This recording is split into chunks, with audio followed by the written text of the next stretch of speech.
episode number 33. I had to double check. I thought it was number 32 when I was doing my preamble chat to myself. I almost forgot. I got a ring light because I'm an influencer now.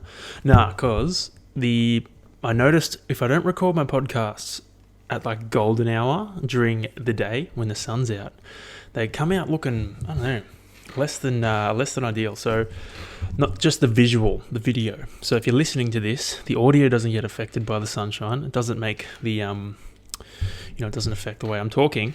Although I might be like a little bit flatter because I don't like it when it's not sunny. The video does get impacted. So I bought a ring light, a cheap one off eBay for like $30. So that I can fucking look sexy all the time when I'm filming my podcasts. And so that when I take photos of recipes that I put out, they will also look wonderful. So yeah, here we are. Episode 33, talking a bit of shit. Speaking of recipes, I have made a commitment to myself. A small commitment, but a commitment nonetheless. I want to try and just put out a few more recipes. Like, since I'm trying to eat healthier, I'm going to put out more recipes. I have officially got 5 recipes sitting in the bank at the moment, filmed, ready to go. I'm proud of myself. Did a big content haul on Tuesday. What day is today? Thursday, Tuesday. Yeah, did a big content haul on Thursday. So fucking got them locked and loaded, ready to go.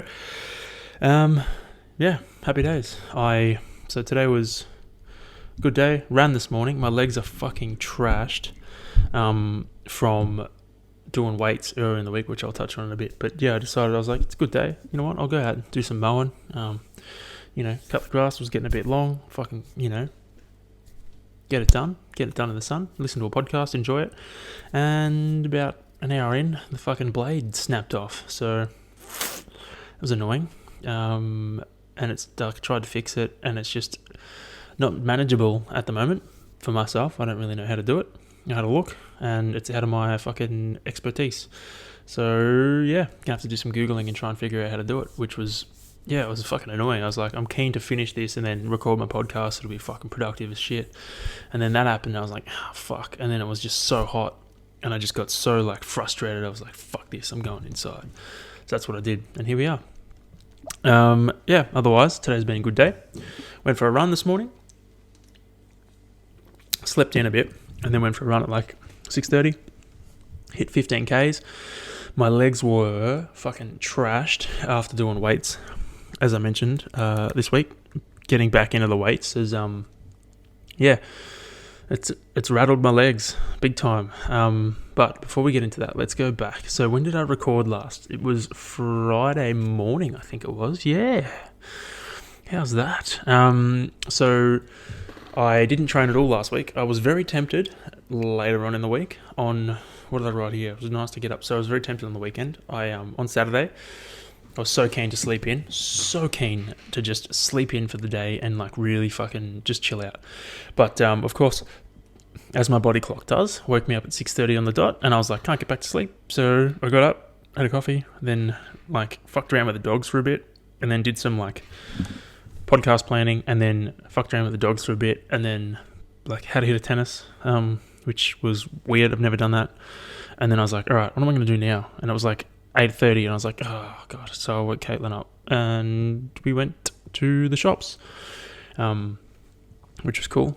I woke her up earlier than she'd like to get up because I was full of energy, as I usually am. Well, as I usually am, but not after I exercise. So I didn't have any exercise on the weekend. I was ready to. Well, I wanted to. I felt like doing it. I was like, maybe I should train. I was like, nope. Hold off until Monday because, you never really take a weekend to yourself. So I did that. Then went to the shops, had to get my eyes tested because I was worried. I was like, I need new reading glasses. And I wanted to get my eyes tested. I haven't had them done in like over 10 years. So I was like, probably a good idea. Turns out I have fucking excellent, like better than 20/20 vision, almost like off the charts. Long distance vision, as per all the tests. But my like reading up close needs a bit of help. So I've ordered my glasses. Gonna go pick them up hopefully next week at some stage. They're in the books. Tick that off. What else did we do at the shops? Went looking for a ring light, which I realised everywhere that sells them is just charging way too much money. It was ridiculous. So I went on eBay and got one.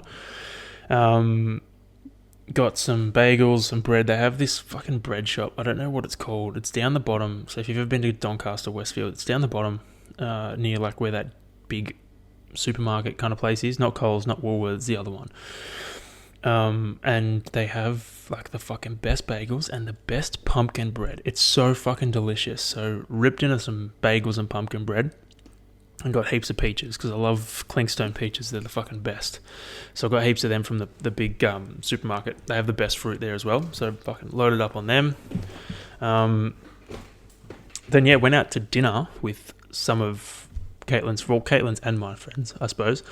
Went out to dinner at Red Sparrow, which is a vegan pizza restaurant. I thought they just had vegan options and they were a pizza restaurant. I didn't realise they were fully vegan. Let me take a sip of this. I've been ripping these mini kombuchas lately. I'm trying to be healthier with my choices in everything. And I figured kombucha was better than like no sugar Coke. Because it's more natural. So that's my choice. Drink of choice. And like sweeteners aren't good for your guts. Which is my dilemma. My next dilemma, which I'll talk about in a bit. I need to try and find more protein powder to take. Anyway. Yeah, we went to Red Sparrow. Holy shit. I was baffled by how good it was. I got the chicken wings, the fucking waffle fries, and then a barbecue meat lovers. Oh, mate. Like, it is amazing. If you are looking for a pizza place to go to and you don't mind going to Collingwood, Red Sparrow is the place to go. Please, it's fucking fantastic. I want to go there again this weekend and just get a takeaway pizza and eat it in the car. I don't give a fuck. It's so good. Like the cheese, the vegan cheese, it's the whole lot. It's just fantastic. So, yeah, 10 out of 10 would recommend Red Sparrow. Fantastic pizza and everything, really. Like, I'm definitely going back in the next couple of weeks because I need to. Like I was saying, if I lived out that way, dangerous. If I lived out that way and I wasn't doing triathlon shit, mate, I'd probably blow out in 2 weeks because I'd be eating there every night. Then Sunday, that's right. So Saturday night we watched The King's Man, which was a really good movie. Don't get me wrong, it was a really good movie. But like if you've seen the other Kingsman movies, the other Kingsman movies, they're better. Like The King's Man is a prequel to the Kingsman movies. But I think it sets them up, but it wasn't as good as the other ones. Like, it was good, don't get me wrong. It had a pretty good storyline. It was kind of similar in the action sequences and stuff like that, but it just wasn't as good. It didn't have the same kind of, I don't know, it wasn't as fucking, didn't have the same kind of comic relief and shit like that the other ones did. Like, they were pretty funny as well as, like, hectic, whereas this was hectic. And it just lacked, I don't know, it just lacked something. It lacked a bit of pizzazz. So the other ones were better, but this is worth watching. I wouldn't say it's not worth watching. It's on Disney Plus. So check it out, The King's Man. So we watched that. And then I stayed up. I fell asleep a little bit during it. And I was like, I love falling asleep during movies because it's like, I don't know how to describe it. But like when you fall asleep watching something, it's just effortless. It's like, yes, like I embrace the shit out of it. I'm like, this is awesome. Like, I'll catch up tomorrow and give a fuck. Like, I'm going to sleep effortlessly right now. It is the fucking best feeling ever. But then something happened and then I woke up and I started watching the movie again. Then I was like fully invested and I was like, oh shit, well, I'm in now. There's no going back. So I just stayed up till the end and then went to sleep afterwards. So we didn't get to bed. I didn't get to sleep till like 11 o'clock. And which was late for me, and it surprised me when I didn't get up until 8 o'clock on Sunday. Usually I struggle to get up earlier than 7. I struggle to get up later than 7 o'clock, but because we went to bed so late, woke up at 8 o'clock. I was so happy. I was like, fuck yes, this is the kind of sleep in I wanted on the weekend. while not having training, I'd like to sleep in till after I would have finished my training if I had to do training, if that made any sense whatsoever. So that was really nice. So we went up and we caught up with more of Caitlin's friends from uni for breakfast, out in the middle of fucking, like, where was it? Hampton. So like past Brighton, really far. It was like an hour and 10 minutes or something, a drive. I was like, I thought it was going to be 40 minutes. I was thinking, yeah, fuck, 40 minutes will get me there, no problem. Check the GPS and I was like, oh boy, we're going to be late. But that was really nice. They had, what did we have? They had avocado on toast. It was really good. I had really good coffee too, which was like fantastic. But that was my weekend. And then Monday, by the time the end of the weekend rolled around, I was so keen to train. So I was lying there in bed on Sunday night. I'd teed up a swim with Noah. I'd partially teed up a swim with Noah in the morning, because he was either going to swim on Sunday or he was going to swim on Monday. And I was like, cool, well, I'll be there in the morning. And then, got there in the morning. Noah rolled in and swam for a bit together. And then we jumped in with the Eltham Tri guys. I was so happy to just get back into exercise. It was the best. I didn't have anything programmed, so I just could swim until I was done. And I was like, fuck it, I'll just do my swim, and then I'll finish their swim set as well. And then that'll do me. And it was about 3.6K. So I was fucking pumped with that. Hit up a sauna.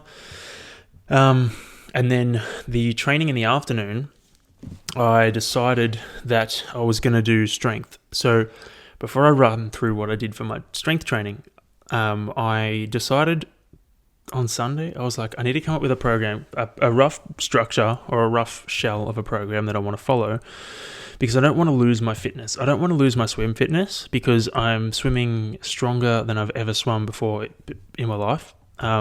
Mainly because, like, as triathletes or someone who has picked up the sport in the last 2 years, we haven't really had more than 6 months of a pool being open consistently over the past 2 years. So it's made it really hard to build up, a super strong fitness, super strong swim fitness game, because every time you get strong, the pool shuts and then you can't swim for like 3 months and you lose it all. So I'm at the point now where it's like, cool, I'm seeing fitness gains in the pool that I haven't seen ever. So I want to keep getting those gains. So I don't want to lose that. So I was like, great, I need to swim at least 3 times a week, 9 to 15 Ks. All right. Which I was like, great, Monday, Wednesday, Friday, perfect. And then I was like, I want to hit at least 3 strength sessions a week. And I was like, cool, I'll just tack them in with the swims. Monday, Wednesday, Friday, perfect, there we go. And then I was like, cool, I still want to ride and I still want to run. Like, I don't want to lose my run fitness and I don't want to lose my ride fitness. I want to get stronger on the bike. So I was like, cool, what if I do Tuesday, Thursday, ride, run, or trainer and run on both those days? I was like, fantastic. Then weekends, I'll just do long shit. So like long ride, long run. Tick the fucking box. So yeah, long ride, long run on the weekend. I think I'll try and I was thinking about this weekend. So I didn't do anything last weekend. This weekend's the first weekend out. I think I'm going to go for a 2-hour ride. Keep it simple. Nothing too extreme. Maybe a little bit more. I don't know. Maybe go 50, 60 Ks. I might ride on my TT bike. I'll see. I might just, go out to Strathfield and back. And then on the run, maybe 20 Ks, something like that. Although I was talking to Noah and I might swim with him. So I might run and then swim. So I might make it 15 or 16K run and then swim. But anyway, that's my rough game plan of how I want to kind of tackle training. And then I spoke to Nicola and she was like, yeah, that sounds great. So she hasn't programmed the last 2 weeks for me and took a bit of a break, but I'm going to get her back on to program from now on, just to, I still want to build fitness. I don't, what I was kind of looking for, I didn't want to stop training completely. I just wanted the freedom of, I wanted the freedom of not having a race sitting on my shoulder, being like, hey, if you miss this session, you're going to do worse in the race. Now it's like, there's no race. If I miss this session, it's like, it's okay. I don't need to put that pressure on myself. If I miss a session, it's fine. You know what? Just move forward and keep going. It's better than doing nothing. So that's a nice relief for me. It's nice to know that if I miss a session, it's not the end of the world. So in terms of strength training, Monday was my first session back in like 3 fucking months, which is, it's been a long time, man. It's been a fucking long time. And I was like, I need to ease into this shit big time. So I did like some pause squats at like 60 kilos. Did some fucking Bulgarian split squats with like 5 kilos or something ridiculously light. And then I did heavy-ish deadlifts. I worked my way up to 130 for 6 because I was like, I wanted to put a little reel together, and I was like, I need to go somewhat heavy. So I did that, and then bench was just at 60. Did some pull-ups. I was surprised I could still do 6 pull-ups. I thought I was going to be only able to do 3. So yeah, then I finished with some core, I think, and some tire pulls. So I want to, what did I write? I wrote some notes back on this. I'm back at training this week. And I'm so sore. So that railed me. I've been so sore ever since. And then yesterday, I did a bit of a session with Ben and did some front squats, did some shoulder press and some more core. And I'm just fucking railed, dude. Like, swam yesterday afternoon, which was really nice to loosen the legs up. And then obviously ran this morning, but my legs are done. I was going to do another session today. I was going to ride, but I'm not interested. I'll do my ride next week. Fuck it. So yeah, that's kind of what I want to do with my training. And then like my goals for my training, I want to try and like bulletproof my knees, or strengthen my knees, strengthen my feet, and strengthen my shoulders. And the things I'm looking to do in order to do this is I want to do reverse sled pulls, which knees over toes guy swears by. I want to do knees over toes lunges, which I did a few of the other day, and they're actually fantastic. So reverse sled pulls, and then knees over toes lunges, barefoot sled pulls, and barefoot. Like I want to train barefoot. Then I want to do some barefoot running, and I'll train. All my strength sessions will be barefoot as well, or most of them will be. The barefoot running I'm going to do as a cool down. So I'll hit my main, like the main chunk of my run, which will be anywhere from like 10 to could be 15 Ks. And then I'll try and hit between 1 and 2 Ks cool down around the oval with no shoes on. I did that on Tuesday. I ran 12 Ks and then, finished off with, I think I did the last 2 Ks around the oval, and then I rode on the trainer in the afternoon, which was nice. It was really hard. So yeah, I've only ridden once this week, and I'm only going to ride. I'll do another ride on the weekend, and that's it for this week. And then next week I'll be back doing more, I suppose. And then my last kind of training goal is I want to do some shoulder health exercises, because I had a really sore left shoulder the other day. And I was like, it hurt me when I was swimming. It doesn't happen for me normally. And I was a bit worried. I was like, I can't have this. If I want to do more swim volume, I can't have my shoulder playing up. So I want to do more shoulder health stuff, like, just strengthen up the muscles around my shoulders. But in saying that, I did notice that it hurt when I was sleeping on my left shoulder, because I like sleeping on my left side. So I was like, what if I stop sleeping on my left side for the next couple of nights and see what happens? And it's actually feeling fantastic. So I think it was just because I was sleeping on it consistently that like hurt it a bit. So I've been sleeping on my back and it's been fine. So interesting stuff for me, but that's what I kind of want to do with my training over the next however long. I'm not going to sign up for anything for at least a month. But that's what I'm going to do with my training from now on. Cool. And then, so I don't know why the fuck I said that. Oh, that's right. So I watch, I'm not sure if any of you guys have seen it, and I won't know because you probably won't tell me because you can't speak through the podcast. But you can nod your head if you've seen The 100 on Netflix, and it's like fucking awesome. I watched the last season again. It's quite old. It's finished. I think it finished a year ago, 2 years ago. But yeah, watch the last season again because it was fucking sick. And like, I don't know, it just brings up all the emotional feels in me. And because I can't feel emotion without, a TV show or something, it's nice to feel stuff.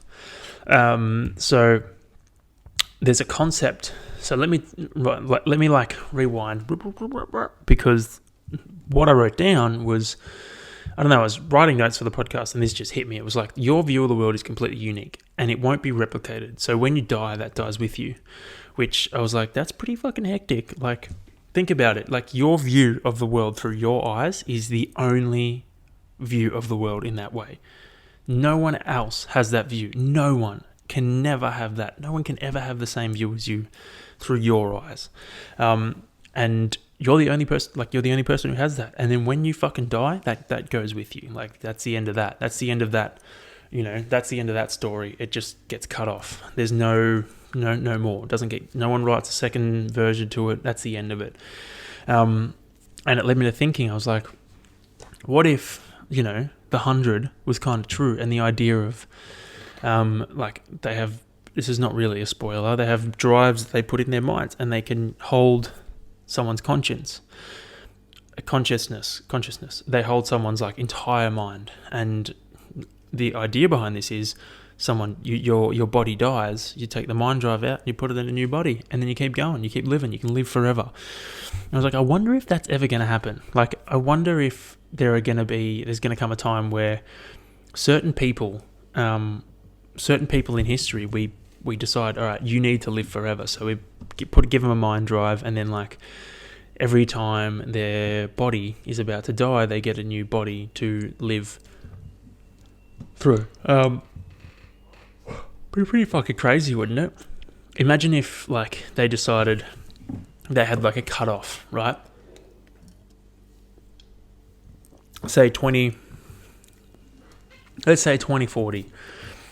1st of the 1st, 2040. If you're alive on the 1st of the 1st, 2040, great. You get a mind drive.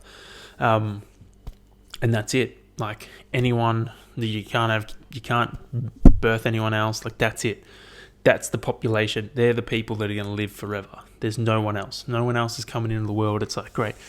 These are the people that we're going to carry forward with. And then, like, you know, they've somehow managed to genetically engineer hosts for you to jump into every time you fucking die, or clone your DNA and grow clones for you to put your mind drive into when your body perishes. That'll be pretty hectic. And, like, whoever's alive on the 1st of the 1st, 2040 is, like, whoever is going to be alive for the rest of forever until everyone gets blown to pieces. That'd be pretty hectic. These are the things I think about when I'm sitting here by myself. It'd be pretty crazy. Anyway, it was just a thought. So I spoke about this briefly before. I have, what am I trying to do? Training wheels gets buried for me. What?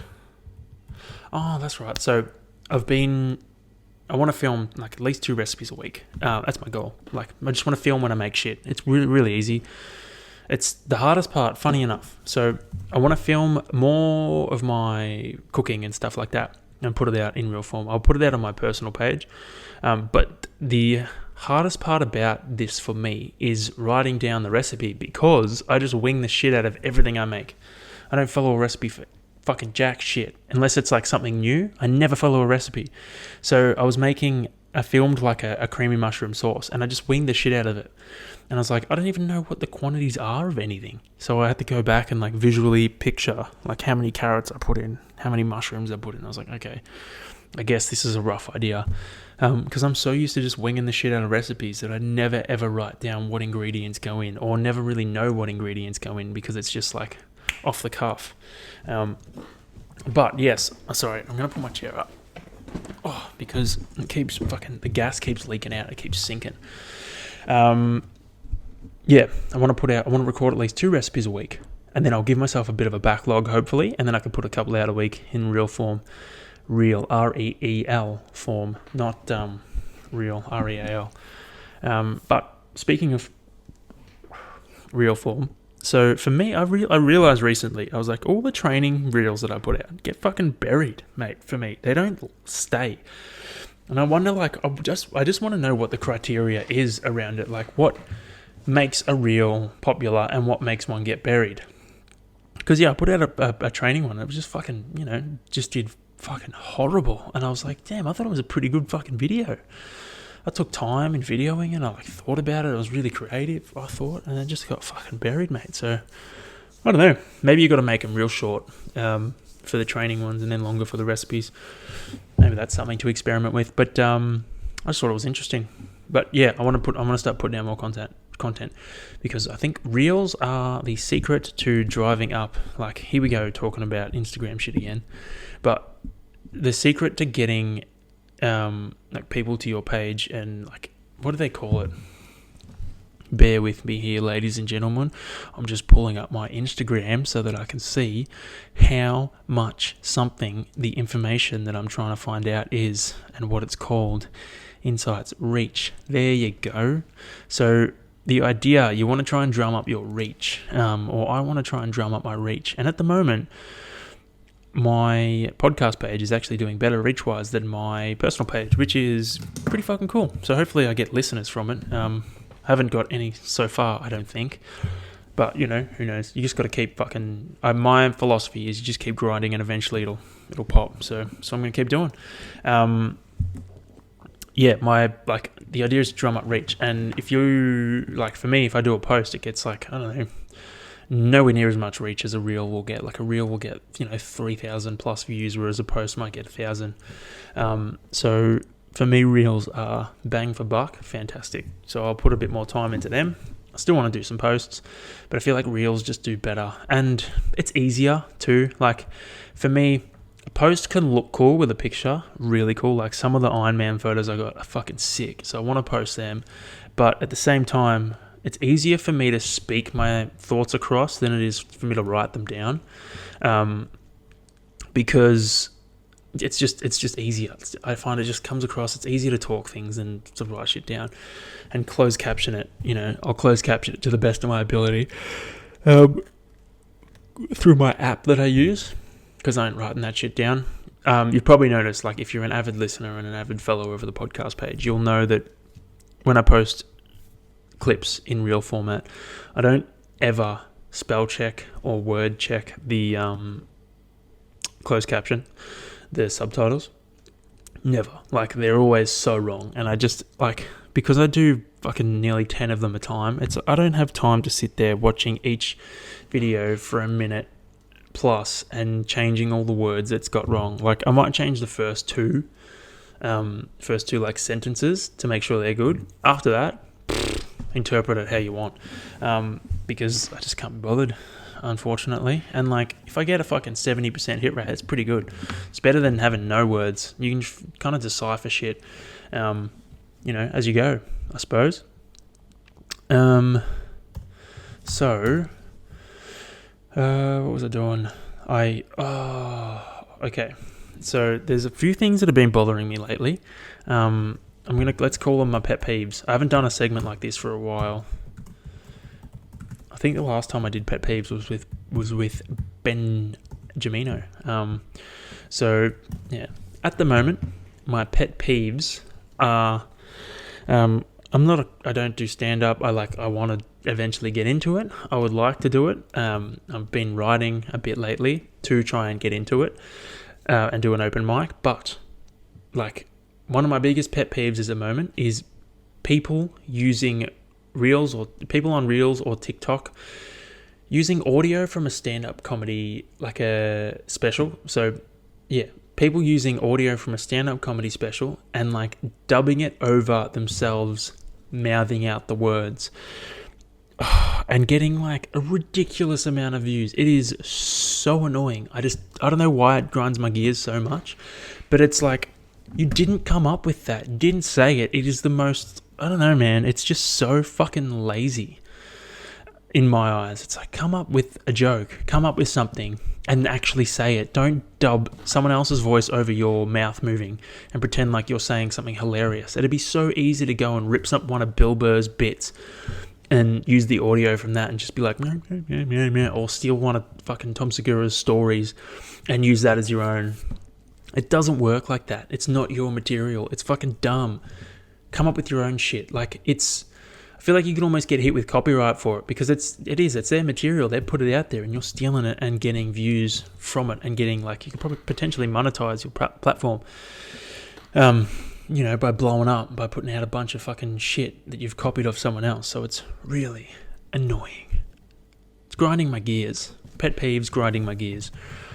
Another thing that's kind of annoying me lately is a lot of people posting about the war in the Ukraine. And, like, I get it. Like, it depends on the context of the post. Like, some people are like, oh, sending my love. It's like, why don't you just send your love? If you don't have a massive following, just say, if you don't have, like, let's say 100,000 plus followers, right? If you don't have 100,000 plus international followers, then posting, sending my love to the Ukraine, like, sending my prayers and thoughts and stuff to them, like, that doesn't do anything. You're not achieving anything by saying that. No one really gives a fuck, unfortunately. It doesn't do anything. If you have more than that amount of followers, you might reach people, spread awareness about the problem, and actually help. Like, you might influence brands to get in touch with you and donate shit. Like, yes, that works. We've got less than that. Like, if I was to do it, for example, it wouldn't mean shit. It wouldn't put a dent in anything. No one would give a flying fuck about it. It wouldn't make a difference. So don't do it. Like, yes, if you want to really fucking help, do that in private. You don't need to post it to social media. I had this same problem with the fucking bushfires a couple of years ago. People been like, oh, the bushfires, fucking this and that, saying a bunch of shit, but, like, don't say it, just fucking do it. Like, saying stuff, I don't know. I'm a doer. I don't like saying shit unless I do it. So, like, yeah, I don't know. I just get pissed off when people post a bunch of shit about fucking political, or not political, but world disasters, and it's like, well, what are you fucking doing about it? Unless you have a huge follower base, don't bother, because you're not achieving shit. In saying that, though, unless it's directly impacting you too, like the floods in New South Wales at the moment, like I see a lot of people posting about that and, like, sharing ways to donate and stuff like that. That is helpful. That's useful. That's a good way to do it. Not someone posting, sending my love and prayers to people in New South Wales. It's like, great, your love and prayers aren't going to do shit for them. How about you share a way to donate materials or fucking supplies and stuff so we can actually help them? Not just love and prayers, because that doesn't do much from afar. But yeah, like, that's pretty fucking, like, to change the speed of this thing, that's pretty crazy. I saw a couple of pictures about, like, how flooded things are, and it looks like there's, in some areas, it's like 5 meters of water, which is ridiculous. Yeah, fucking hell, man. That's so deep. Like, that's getting rid of houses completely. That's nearly 2 stories. What's a story? Like 3-something meters? That's nearly 2 stories. Gone. Fucking disappeared underwater. Almost enough to drive a boat over it, which is ridiculous when you think about that volume of fucking water. Oh, mate. And then I saw something, I was reading it, and it was very interesting. They were talking about how, like, deforestation and, like, us changing the landscape enhances flooding, because when we come in there, we rip out a bunch of trees, which, as a result, makes the dirt shittier. Like, when the trees are in the dirt, the trees, 1, break the water, 2, the roots absorb some of the water, 3, the dirt is better quality, so it absorbs some of the water, and 4, it's not like a funnel, like, it disperses the water over a bigger area. So what happens when we come through is we rip down all the trees, we pave the roads, and we kind of, like, create this flat plain of shit that doesn't absorb water, so that all the water does is it just keeps building and building momentum until it gets to the point where it floods, like, insane amounts.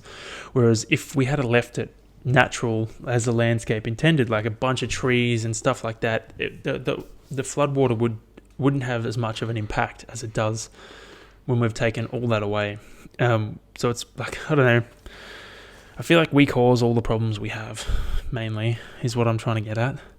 I don't think it has anything to do with global warming. Like, that's just my dumb opinion, but I don't think it has anything to do with global warming. I feel like it has more to do with how we've trashed the landscape to the point that this stuff doesn't absorb anymore. Like, for example, if you have a massive field of healthy forest and grass, that'll absorb so much more water than if you've farmed that dirt dry and the water just scoots across it because it's like concrete. Like, you take that, imagine how much water one field could absorb. You fucking extrapolate that out to, how many thousands of acres there are in the area that's been flooded. It's like, well, it'd make a pretty big difference, wouldn't it? So I feel like, I don't know. And then you got our fucking government that's like, yep, let's just support coal mining and coal burning for energy. Let's just do all the bad stuff to help us out, to try and, save our fucking country. Fucking dumb, man. I got a sore voice. Yeah, so, went on a bit of a rant, hey. I just think it's interesting. I think agriculture and stuff like that is very interesting, and I feel like that's the shit they should be saying to people. They should be, telling... I just don't know why we're not up front with this shit. Instead, we decide to bury it and cover it up, and if you say the real shit, you get fucking, ridiculed by people. It's like, ugh. Brings us back to the cancel culture shit. I'm so sick to death of it. Just, why can't we have a fucking real argument instead of all this bullshit? Fucking hell. Anyway, let's go to a nicer note. I'll save that. I've got a bunch of facts here that I was like, oh, we'll share this, and it's not really a fun, lighthearted fact, so I'll save that for another day. Won't I? My friends? Spaghetti-o. I thought I cut it. Command C. There we go. There we go. Did I paste it? Yeah, I did. Right, cool. Sorry. Okay, I'm going to finish this with a lighthearted story, okay? Caitlin and I, so this was last week in Geelong. Caitlin and I were enjoying some coffee and some food and a lovely a lovely cafe in Geelong, Feast. It's a vegan cafe. Go check it out if you're down there. It's fantastic. They are really fucking forward thinking in the way that they don't use takeaway coffee cups. They'll actually give you a cup and you have the coffee in it, but then it's a reusable cup, so you keep reusing it. And they do not use takeaway coffee cups. Like, you cannot get a takeaway coffee cup from them, which I think is fantastic, because they're just eliminating a massive amount of waste. If you think about how many takeaway coffee cups one uses in, a week, like if you have coffee every day, that's 7 cups. Over a year, what's 7 times fucking 365? Wow, that's 2,500 cups. Over 5 years, it's 12,000 cups. That's insane. So they're eliminating that by, not accepting it. They do really good food too. Anyway, we're sitting there, minding our own business, talking shit, eating some snacks. I had a vegan BLT, fucking awesome. I don't know what they put, this vegan feta, kind of not feta but vegan cheese on it. Wonderful. I'm sitting there, and then these were these other ladies in the courtyard kind of with us, and we hear one lady go to her friend. She goes to her friend. She goes, sorry, where is it? Here we go. She goes, he's got the most fucked up teeth I've ever seen. I wish I could take him back. It's going to cost too much to fix them. And her friend responds with, what are the rules around that? Is there a cooling off period? How much would it cost to fix them? And we were kind of sitting there confused, looking at each other. We were like, what is she talking about? And the lady goes, I love him so much, and I couldn't think of, life without him. I wish his father, Josh, was around so that we could afford to, fix his teeth. And we were like, what is she talking about a kid? And she proceeds to, describe him, saying she's had to replace the couch, she's had to replace the rugs because he soiled himself on them, and he's just costing her so much money. And her friend kind of is like, well, can you get rid of him? Can you kind of figure out a way to, take him back, return him, for lack of a better term, the words she used, not us. And we were sitting there holy fuck, this lady is talking about a kid. She's bad-mouthing a kid because the kid has fucked up teeth and is going to cost too much. They must have adopted or something, and we were sitting there like, oh my God, what are we witnessing? Do we like call the authorities? Do we call child services or something? And then her friend responds with, if I were you, I'd just take him back to the pound and see if they can take him back before you've got to spend any more money. And we're like, oh, she was talking about a dog the whole time, not a kid. Wow. So we were sitting there like, well, we were glad that she was talking about a dog and not a kid, because that would have been fucked up. But you can see our confusion. We were like, wow, what have we just witnessed? What have we just sat through and like witnessed while being at this fucking cafe? It was, it was interesting to say the least. But yeah, anyway, I feel like I haven't even acknowledged what today's topic is, which I will in a second. I'm trying to not include things I've missed out on in my notes. Yeah, cool. View of the world. Okay, yeah, done that. Cool. All right. So I was also thinking, like, I was listening to Bill Burr's podcast today, and like, I got an appreciation to him because he's really fucking good. If he's struggling for topics to talk about, he will literally just Google news. He'll go, all right, cool, like top news stories. Let's see what comes up. And then he'll riff about the top news stories. It's all fucking Ukraine shit. No storms and heavy storms and stuff like that. And he'll just fucking wing the shit out of stuff talking about news stories. And I was like, cool, maybe I could do a couple of episodes where I just, talk about a news story. But that would require me fucking having to do research. And I don't really like doing research on stuff. I'm more of a, off the cuff kind of opinionated person. So anyway, I just thought that was an interesting thing. If you're not familiar with Bill Burr's work, check it out. He's pretty funny. An acquired taste, but funny because he just doesn't give a shit. If people don't like him, then whatever. I actually listened to he did a show over Zoom. Listened to it before Geelong last year, not this year, last year. And I was fucking sick. I was eating a burger. Anyway, so the topic this week, ladies and gentlemen, you've been waiting 42 minutes to hear it. It is, what makes something hard? And then what are my 5 hardest physical achievements? Top 5.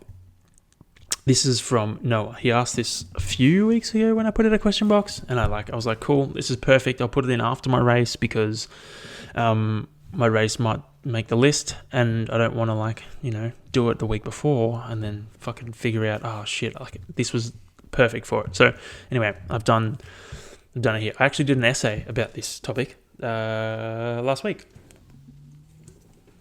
to help me come up with points.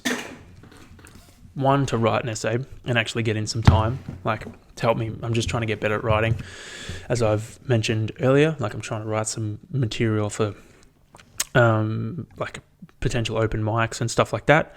And essays is my chosen route. So yeah, I've been trying to do it more frequently. I'm actually going to try and do one tomorrow as well. Anyway, I decided to do one on this topic. So let's start with, so the question is, what makes something hard? And then I was like, great, what actually is the definition of hard? Because in the term of something physically, mentally hard. So the definition of hard is, I'm actually going to earmark this because this is the start of the interesting part. Hard is with a great deal of effort. That's defined. That's what the definition of hard is, with a great deal of effort. It can be the effort can be mental or physical. What someone finds hard is completely specific to them. So these are the things you can learn from, or you can understand from hearing the definition. What someone finds hard is completely individualized. It doesn't matter what I find hard and you find hard. They're going to be different things.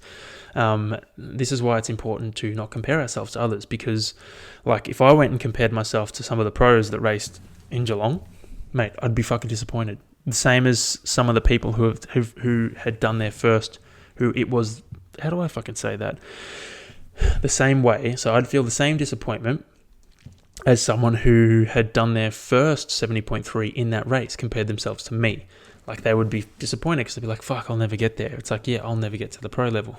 There's no point comparing myself because realistically, so if I compare myself to someone who did their first half Ironman, myself, and a pro, if we compared our efforts, I'm going to bet that they were all hard and equally hard.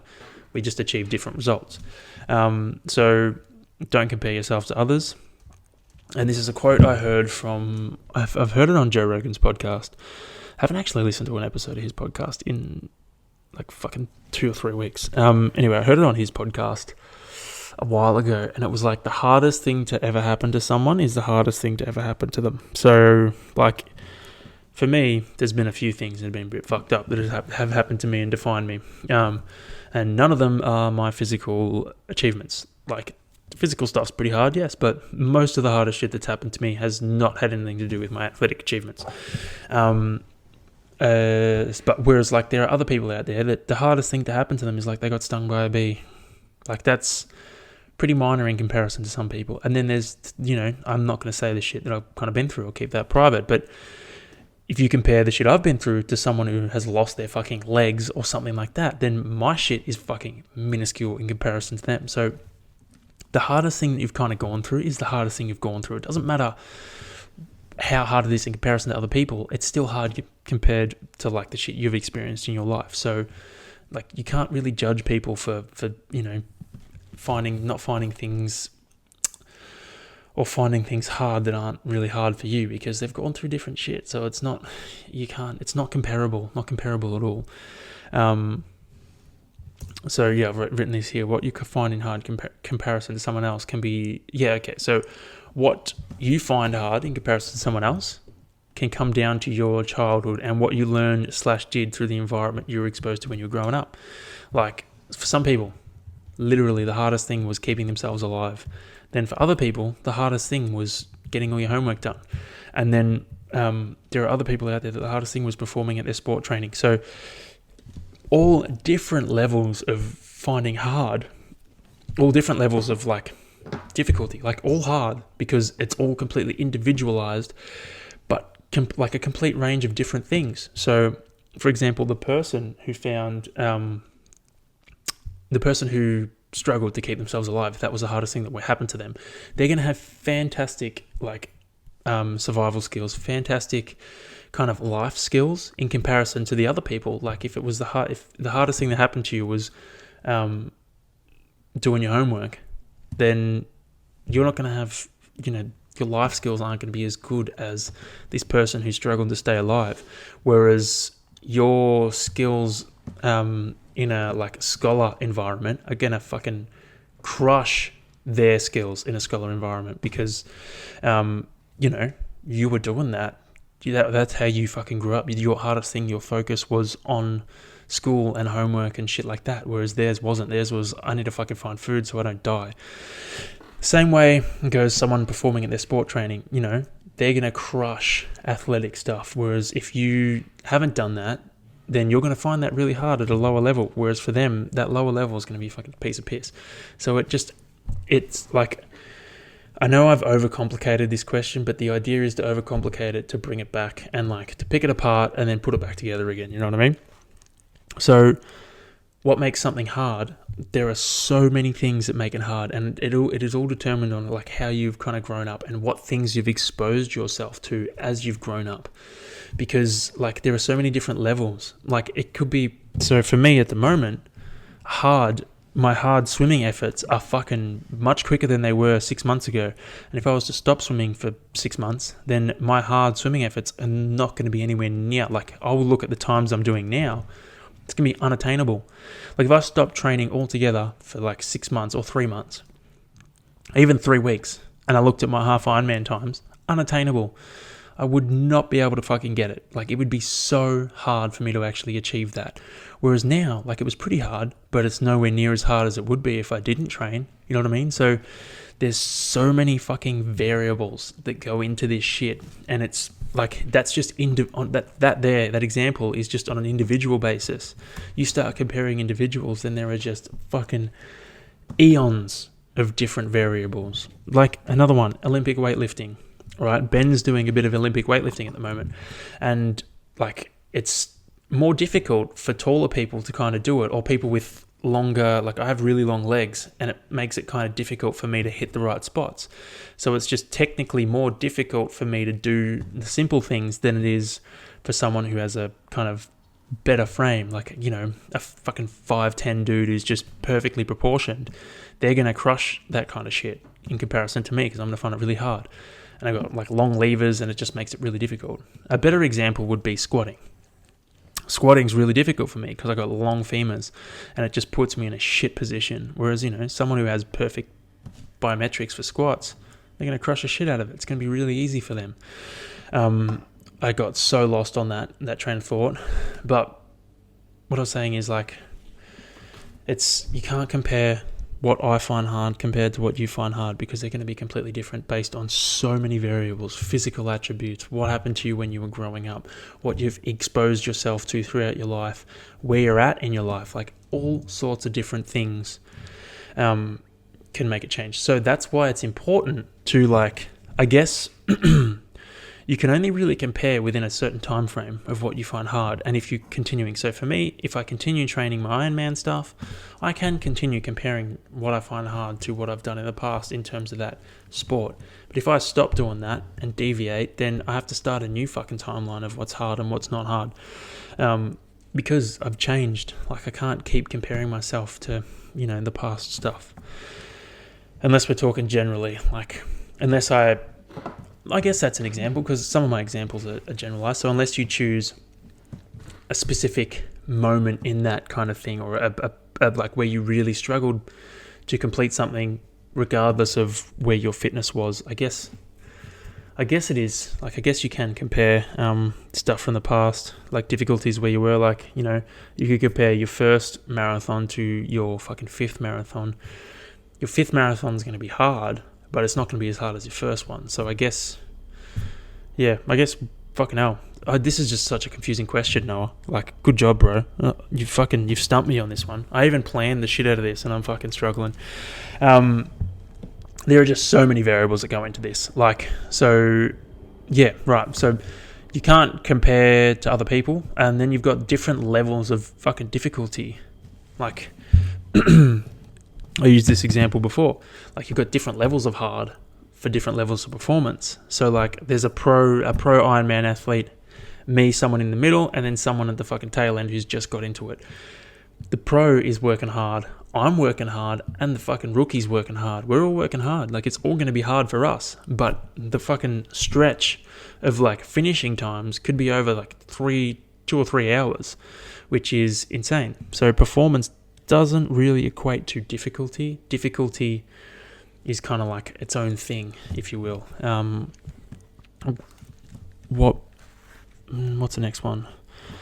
What makes it different is some people have trained themselves. Yeah, right, there we go. So, like, the way I kind of described it when I was writing notes is, what makes it different is people have kind of trained themselves to push that barrier of what makes something hard back. And I feel like you can do that in life in general. Like, if you generally expose yourself to difficult things, your barrier of what you find hard, or like breakably hard, meaning like it breaks you, is going to be pushed further and further back, which is good, I suppose. But once you hit, like, the further back you push it, it means, like, the harder it's going to be to get there. And then when you do get there, it's going to be a bigger fucking, you know, it's going to be a bigger bang than if you have it closer. I think, if that makes any sense whatsoever. I'm going to actually stop for a second and replace my GoPro battery because I'm paranoid. Sorry about that one, guys. We are back. Yeah, I am paranoid about my GoPro overheating because it's happened before, and then I've lost my footage because it's hot today, and I wanted to put the air conditioning on because it is fucking hot, as I mentioned just then. So I kind of forgot to listen to the track before I started again, so I don't know where I was, but I know I was getting really fucking confused in on myself. So I made the call. I was like, why don't I just skip to the summary and then I can, you know, cover it off. So basically, where I got in my essay when I was writing this thing, I was like, okay, cool. If I had to put it down to a simple criteria, what makes something hard, then it is determined by a factor of like 3 things, right? What were you exposed to when you were, like, what were you exposed to as you've been going through life? What were you exposed to by others as you're progressing through life. Then it's what have you exposed yourself to as you progressed through life. And then it is like, what are your areas of expertise? Meaning like, what areas is your threshold or your hard threshold going to be higher? And by hard threshold, I mean like level that you get to before something becomes hard. So for running, some people it's like, okay, I can't run under 3-minute 30Ks.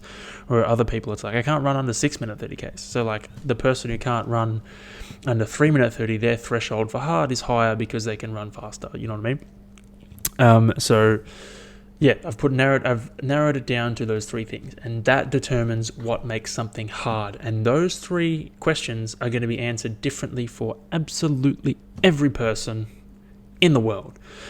So like some people may have not been exposed to any hard things from other people as their lives progressed, whereas others have an endless list of shit. So completely different things are going to determine what makes something hard. But I am here today to answer a question of what are my 5 hardest things I've done, or hardest achievements that I have achieved, if you will, or ticked off. So the first one goes without saying. If you're a fan of the podcast, you know that the hardest thing I've done in my career as a novice, hobbyist athlete is the 2 Bays trail run. And this is a prime example of, expertise having something to do with it. For me, I went in underprepared, as I did with this with Shane Egan, the Grey Wolf, and Ben Smith, the Dr. Fat Blueprint. We all went in undercooked for this one, and it was just the hardest run ever. I went in and decided to change my shoes the fucking day of the race and wear shoes I hadn't worn for like a year, and it was just a fucking disaster. Like everything. Mate, I'm so surprised I finished. I was sore for like a week. I couldn't walk properly. My feet were fucked. My legs were fucked. Everything was fucked. So that was the hardest event. I'm so surprised I finished it. I just went in underprepared, and it was just mental. And it was a mental battle for like at least 70% of the run. So yeah, that's number 1 on the list for sure. I should have gone backwards. It's too late now, isn't it?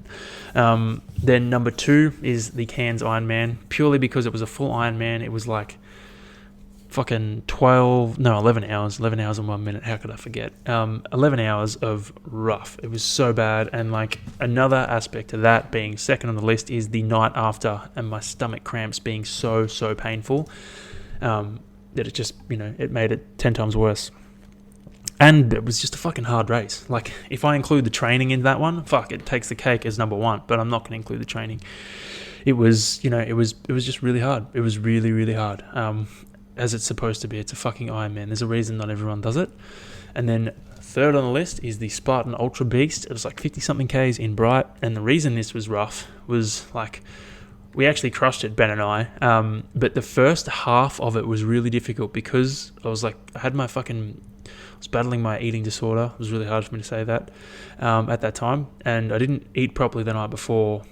Well, I did, and then I fucking threw it all up. Stupid. See, all right, side note, okay?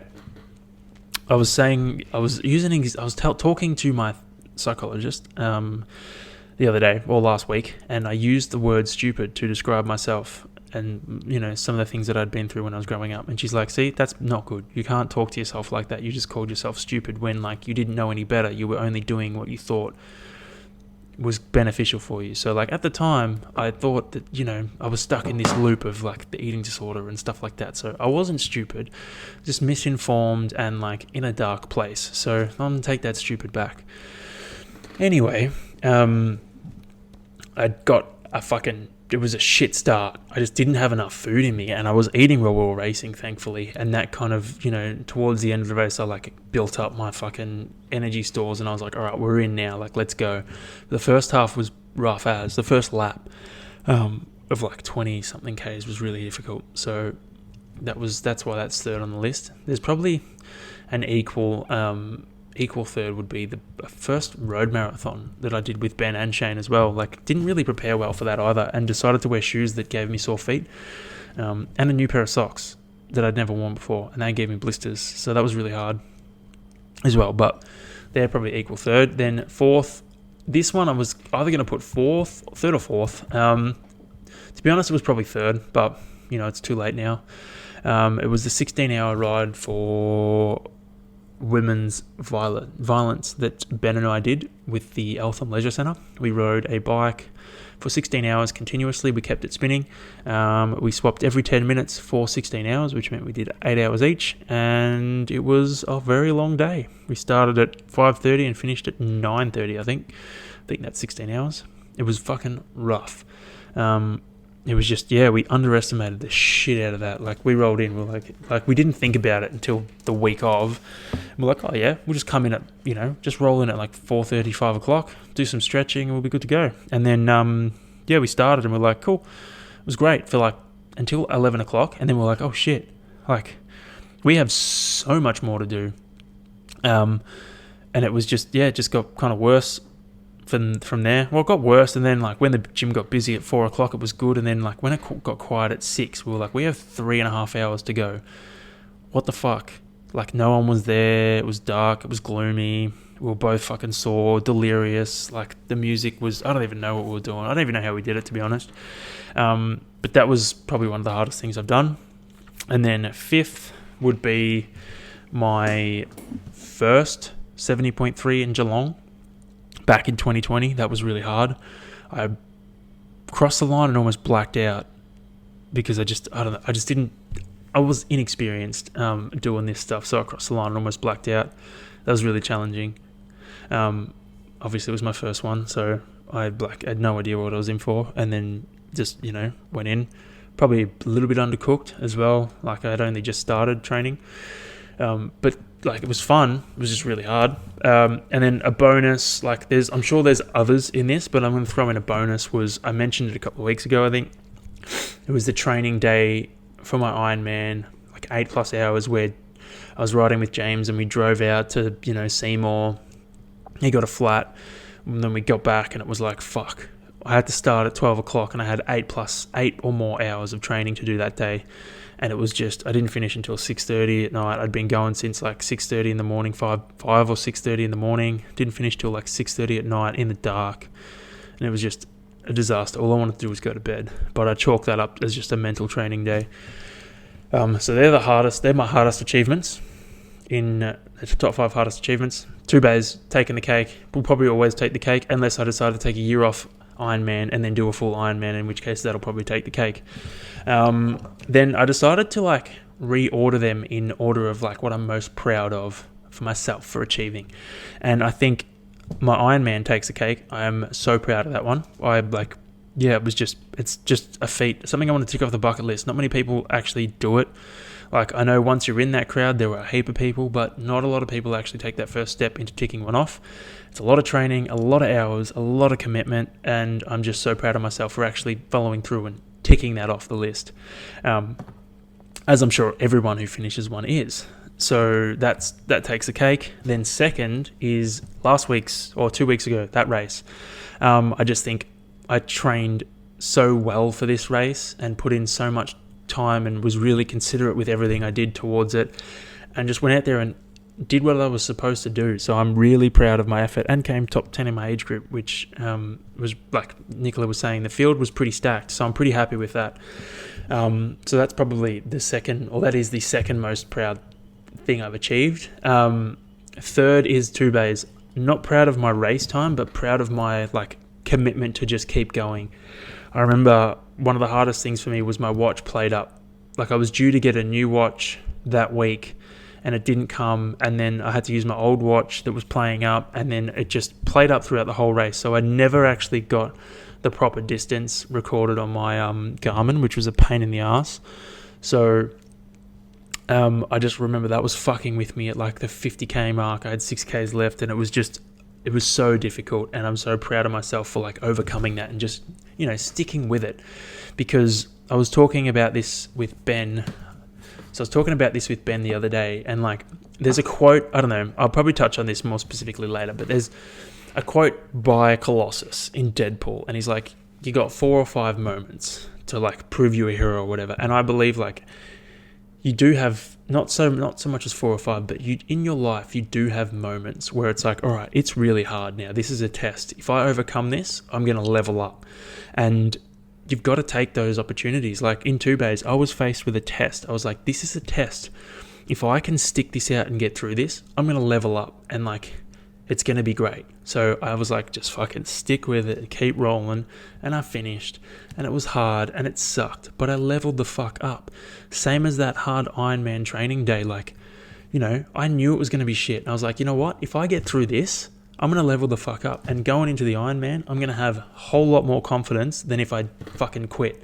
So I just fucking took it on the chin and just kept charging forward. So like, if you are faced with a moment in your life where you're like, this is fucking hard, I really want to quit, just think to yourself, like, if I get through this, I'm gonna level up.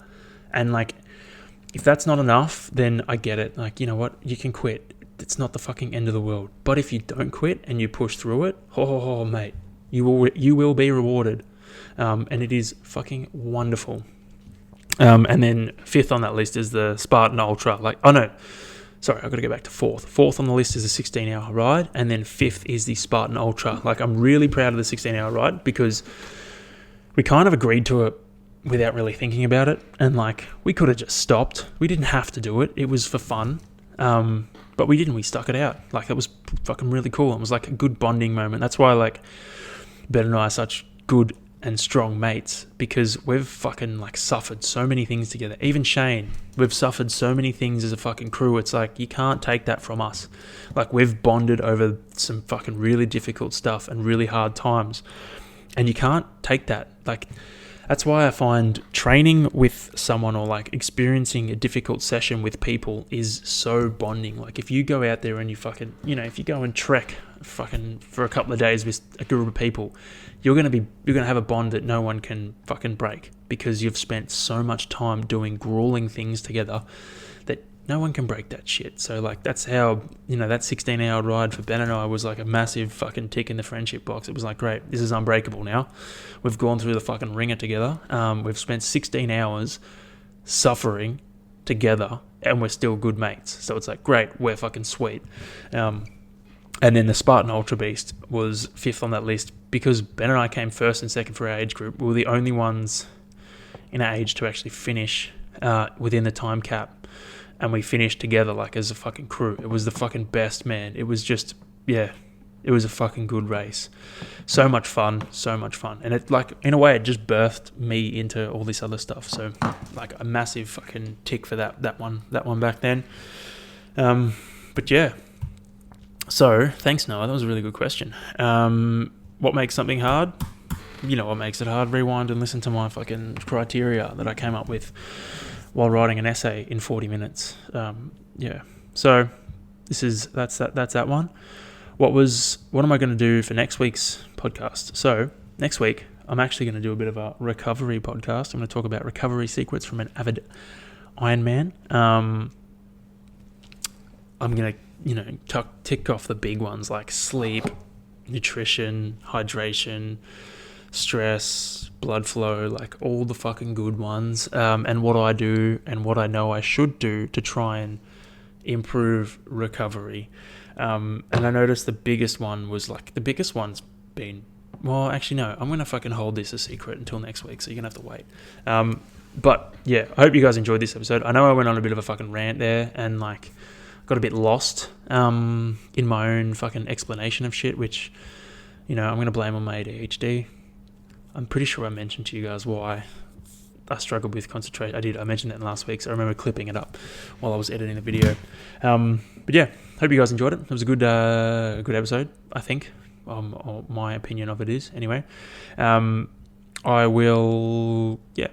touch in with you guys next week. If you want to fucking check out some pretty cool recipes, I'm going to be putting up my hummus. Oh, actually, this episode will come out after I've put up them. But yeah, check out my page. I'll put up some fucking sick recipes. Yeah, happy days. There was something else I was going to fucking touch on with you guys. I don't know. Hamish and Andy's podcast is back. I listened to it today. It was pretty cool. Yeah, I'm just checking my fucking emails, you know. The usual. Yeah, if you got any suggestions for the podcast, keep forgetting to put up question boxes, but if you got any suggestions, just fucking send me a message. If you listen to it, then you like care enough, I suppose, to send me a message and tell me about a topic that you want to listen to. Otherwise, I'll just keep coming up with cool shit by myself. But yeah, happy days. I hope you guys have a fucking ripper week this week, because I'm putting this out on Sunday. I keep forgetting. I keep thinking it's going to go up immediately. Hope you guys have a ripper fucking, week this week. And I'll speak to you next weekend or next Monday, whenever you guys listen to this. Yeah, happy days. Peace out, motherfuckers.